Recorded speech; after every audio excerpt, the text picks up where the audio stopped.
నిత్యం రద్దీగా ఉండే రైల్వే స్టేషన్. ప్రయాణికులు తమ గమ్యస్థానాలకు వెళ్లేందుకు హడావిడిగా వెళ్తున్నారు. ఇలాంటి సమయంలో రైళ్ల సమయం చూపించే ఎల్ఈడి టీవీలో ఓ బ్లూ ఫిలిం ప్రత్యక్షమైంది.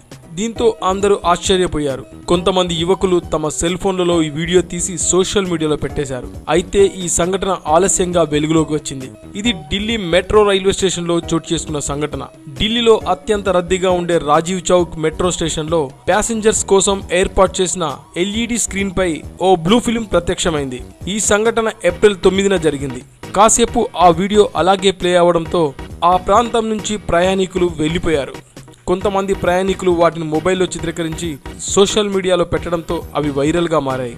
దీనిపై ఇప్పటికే విచారణకు ఆదేశించామని, బాధ్యులపై చర్యలు తీసుకుంటామని ఢిల్లీ మెట్రో కార్పొరేషన్ లిమిటెడ్ తెలిపింది.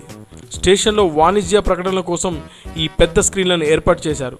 అయితే అనూహ్యంగా ఈ బ్లూ ఫిలిం ప్రత్యక్షం కావడంతో అక్కడి వారు ఒక్కసారిగా అవక్కైపోయారు. నిత్యం ప్రయాణికులతో రద్దీగా ఉండే ఇలాంటి ప్లేస్లలో బ్లూ ఫిలిమ్స్ ప్రత్యక్షం అవడం చాలా దారుణమైన విషయం.